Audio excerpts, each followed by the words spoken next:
This is an Maida initiative, conversation without compromise. Perhaps in the media industry, generally speaking, more broadly speaking, there tends to be like a stereotype of characters generally.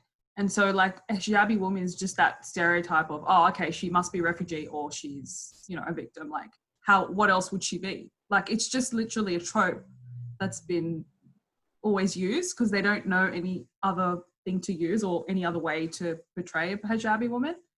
So I think a show like Halal Girls is important because it shows viewers and creators options like, oh, actually, no, like they're not just, you know, a victim, or they're not just a refugee. They're also a lawyer. They're also, you know, a mother of, you know, kids who tells off her husband whenever she wants. You know, they're also smokers. Like they're just other people as well. Yeah. So here's a slightly obscure one.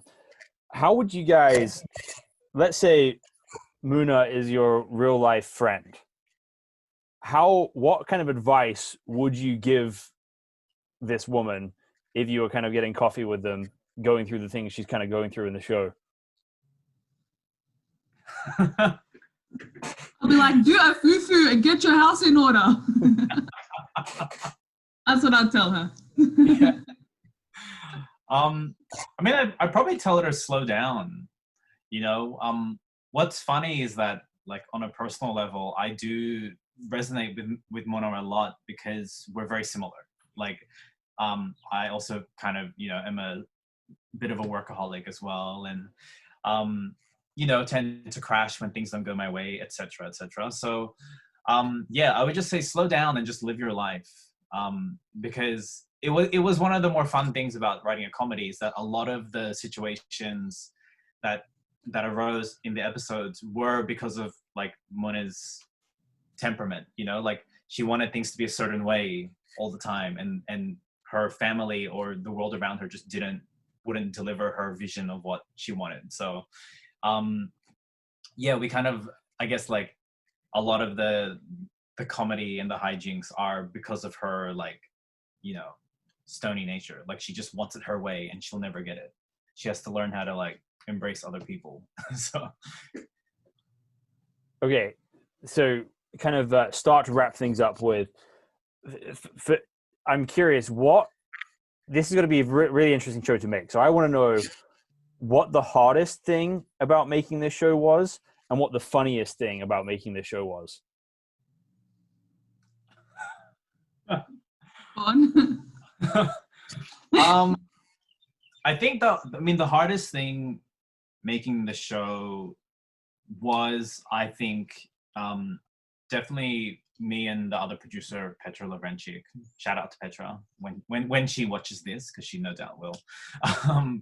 But it definitely was our job to balance, you know, the creative concerns of the writer's room and supporting the writer's room to, you know, to talk about story in a very comfortable manner, mining their own sort of personal trauma and their own identity in the room, and balancing that with, I guess, the expectations of the market, like with the broadcaster.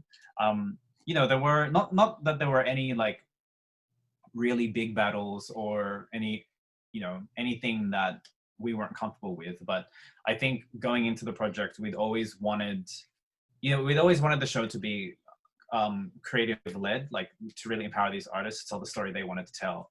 So that just meant, like, by mandating that sort of production practice, we had to manage the expectations of ABC. You know, like sometimes ABC would be like, oh, why don't you have the storylines fleshed out yet? Like, you know, why don't we have the episode treatments? And Petra and I would have to say, like, okay, well, you know, we're empowering these women to tell the story they want to tell, so we would much rather do the writer's room first and then come back and like share the ideas that have popped out of that room, because we were both conscious that like the show would fail if we were trying to impinge like an idea of a story on the show that it didn't need. So yeah, that balancing act was definitely the hardest. There was a lot of back and forth, but I think like learning how to interpret notes. And, you know, like if someone says, if a broadcaster is like, oh, you know, we want the show to be more sexy, like in regards to Halal Gurls, like we had to be like, okay, like they don't obviously mean sexy as in sexy. So like, what does that word actually mean for a broadcaster? And we kind of had to go back and like, oh, it might mean like more emotional drama between characters.